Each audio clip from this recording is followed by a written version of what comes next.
Hello and welcome to the fourth episode of the Special Qualities podcast from the National Park. I'm Alec, the plastic-free Rhifyn officer, and I'm joined today by Patrick Young and Hero Douglas to talk about the inspiration for the arts, which is one of the special qualities of the Eryri National Park. We're sat here today at Plas Tanabolch in the beautiful gardens here on a glorious day, and I'm looking forward to having a conversation with both of my guests today about this particular special quality, inspiration for the arts, and how they've been influenced by the Eryri National Park. I think we'll just start off by giving a quick introduction to both. Hero, would you like to maybe talk a bit about who you are, where you live and what you do? So my name's Hero Douglas, I'm 24, I live in Capelcarrig, which is where I've lived most of my life. I'm a musician, a composer, I'm doing a PhD in composition, mostly for the harp, but also a bit of vocal music. I'm also a mountain leader and on the mountain rescue team. Thank you so much. And Patrick? I'm a director of opera, which means I get involved in the impossible task of trying to get singers to act on the stage. And I'm the founder and artistic director of the world's only Welsh language opera company called Opera Cymru. So you're both in the field of music, and I'd be interested to hear about your backstory, maybe how you got into music, and perhaps your relationship with Eryri and how that might have influenced both of your passions for music and how you've pursued a career in that. I grew up in Capelcarrig, and I've always had a great love for music. I used to rewatch the songs in all Disney movies, much to my brother's annoyance. And I went to a Welsh school in Llanrwst called Ysbrydoliaeth, where music was sort of intrinsically part of our curriculum. We got offered the choice to play, I think it was the recorder, drums, violin or harp, as I probably would have been about 5 or 6 years old. And they were very cheap lessons, so they were offered to everybody, and I chose the drums originally, but they were full. I couldn't play the drums, so then I got the harp, which I'm obviously very grateful for now. And then I think I realised also quite quickly that I really enjoyed performing, and the Eisteddfods and all of that sort of, from a small scale to a much bigger scale, was an amazing opportunity to really get stuck in and to be able to perform. And then obviously growing up somewhere so beautiful, but also quite rural and not boring in the sense that, you know, I love climbing and swimming and being in the mountains, so I was very enriched in that way. But it also meant that when the weather was bad, I was sat inside a lot, and there wasn't like cinemas or, you know, so many local shops other than outdoor shops, which I wasn't very interested in at that point. So a lot of reading and listening to music and writing and playing the harp. Brilliant. And do you play the triple harp as well? No. Okay. I play the little Celtic harp and then a big pedal harp. Lovely. Great. And what's your backstory, so to speak? Well, I suppose I'm a musician manqué. I'm just terrible at it, but love it. And I suppose I a little bit like you here, I just appreciate, I think music needs a context where you can listen, and I like to listen, and it's very hard if you're particularly I think in a city environment to listen fully to music. So having effectively having noise cancelling headphones without the headphones, but cancelling the noise, is a great way to appreciate music. So that's been a real help to me, and I have a view from my house which I get perhaps a third of the year, which is of the top of Rhifyn, and I get a very strong sense of aiming high from that, and I think that has certainly helped my artistic ambition for the company. So it's interesting there you've just tied in another one of the National Park's special qualities into your inspiration, which is tranquility, which is a very important part of the National Park and one of the primary special qualities of the area. Is there any particular place you'd say hero? I mean, Patrick just spoke about Rhifyn being in sight a third of the year, which I think is a bit optimistic. But Hey, well, is there any particular place, and that could be either a location, a community, somewhere that might have inspired you more than anywhere else in the national park that you could talk about? Yeah, well, I live about a 5-minute walk from Llanymynbyd, and I've always really enjoyed swimming. When I was younger, I had a great deal of hip surgery, and so swimming was something that I could do relatively easily, and I was as good as the other kids, whereas I couldn't walk or run as well as the other children. And I got really fixated on the sounds of the water and the sounds of being underwater, and I would record the sounds of the water a lot. And then try and create those textures in my music. Like, one of my favourite harp pieces is a piece called La Source, and it depicts a waterfall, and it was the first piece I watched my harp teacher play, and it made me obsessed with trying to learn that piece, which is why I think I practiced so much. But that idea of sort of creating the textures and the things that we see in the natural world and then putting them into music. Similarly, I would, it was all my background and back garden growing up. So, and I'd do a lot of physical activity, and the way that my heartbeat would change, I really liked to try and take that and use that as a rhythm within a piece of music.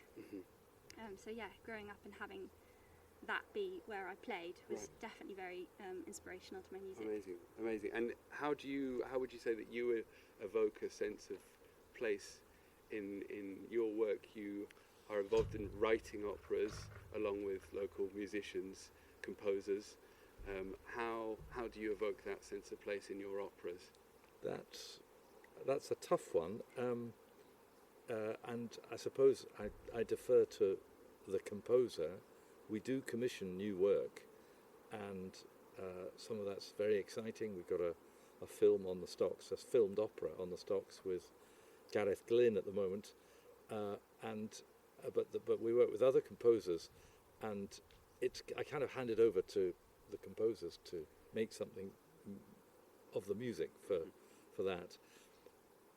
But of course, with the story, one of the things that we're very keen to do is to create stage stories through music, which speak to place, which speak particularly to Wales, and I think also at a remove to the spirit of Wales, which I think is very well preserved in the national park, and perhaps is a better advertisement for Wales than, I don't know, your average caravan park or whatever in other parts. Yeah. So there's other thing I wanted to say, which I've noticed, probably because I'm getting old, about where I am and how I respond to where I am.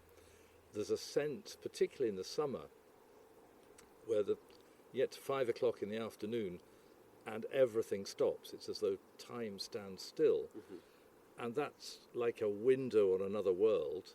And I think music is a way of getting time to stand still. So I feel very comfortable. It's not only that I don't have to listen to too many motorbikes or traffic going past the front door, which I don't have. It's also this sense that time is standing still, and it allows a more creative dimension in one's life, which is something I really appreciate. And do you feel something quite similar in Celfyddydau, where you're based as well? Yeah, I mean, I did originally move away, but now I live in a stable in my mum's garden. Right. And that's where I work, and it's got these huge windows that look out onto the Carneddau. And yeah, it's a wonderful place to work and be, and you can see the weather rolling in from the hills. Absolutely.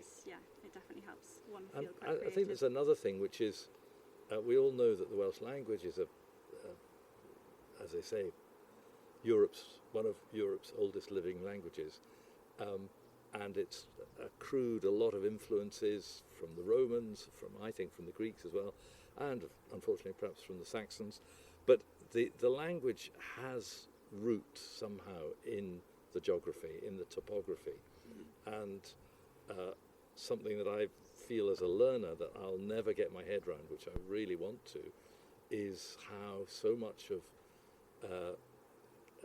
the language uses the natural environment to express human feelings or human thoughts. And these expressions, I think, are dying out, sadly, but I think they have a very strong connection with the place, with the seasons, with the weather. And that's a very important part of what we do, because obviously we create new opera in Welsh. Can I put you on the spot and ask you for any examples that might spring to mind on the vibrancy of the Welsh language and its connection to the landscape? You can. I can't answer. It's not a particular expression, but there's a nice expression for the summer solstice, which is troad y rhod, which is the turn of the wheel, and there's something very satisfying and Celtic about that.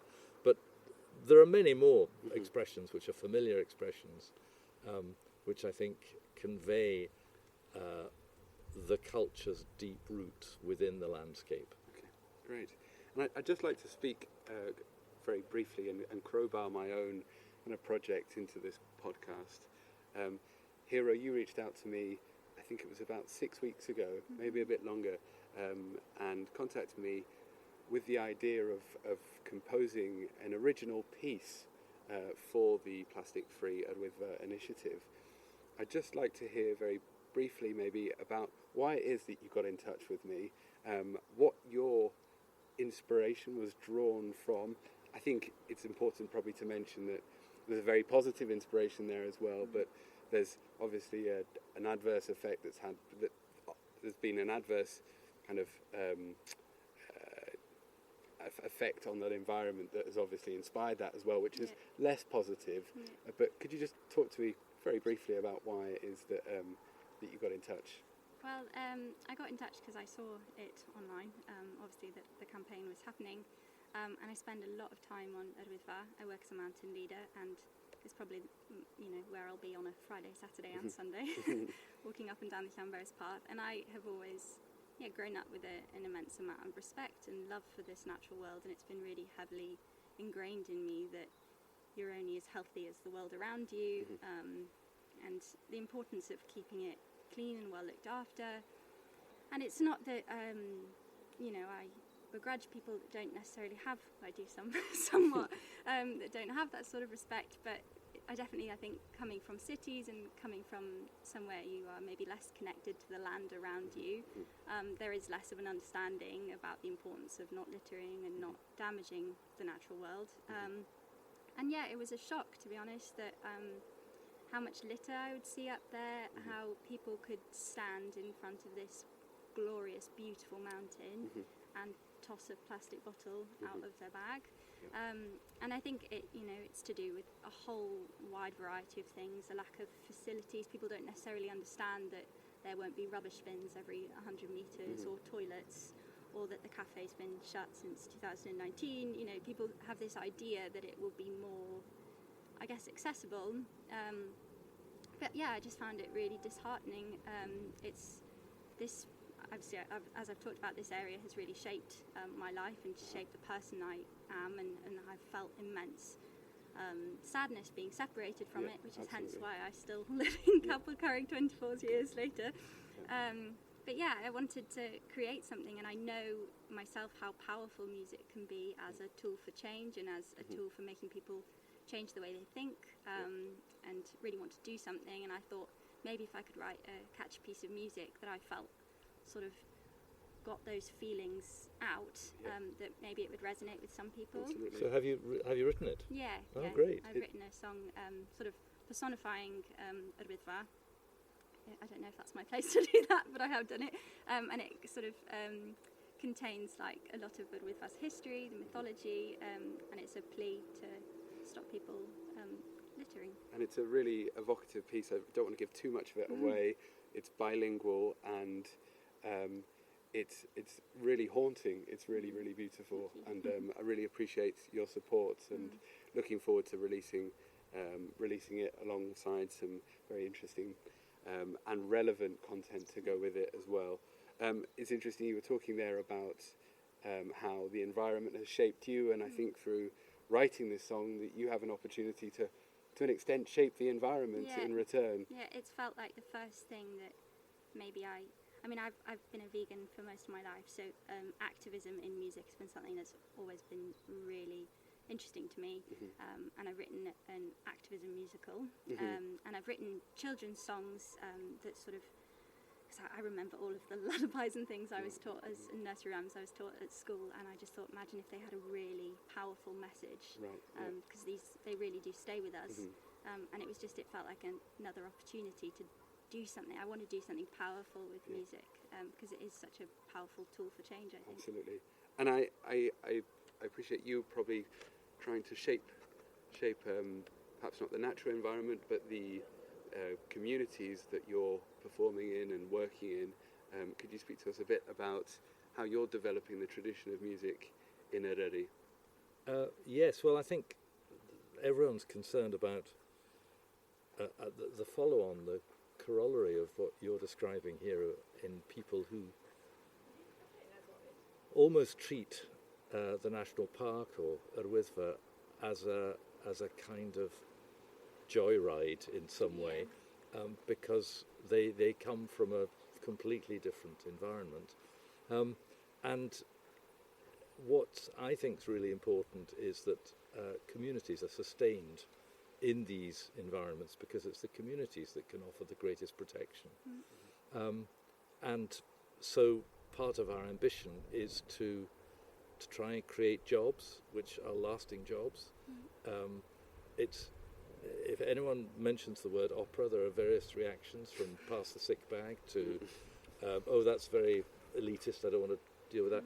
And I'm a revolutionary myself, in the sense that I want to change that. I would really like what we do to be felt that it is a part of North Wales, it's a part of Blaenau Ffestiniog, which is the area in which we're based, and that it has a vital contribution both economically and in terms of the community in preserving what is, I think, in great danger of being lost, because we're just going to become a kind of a lay-by on the way to Rhifyn or on the way to some other joyride.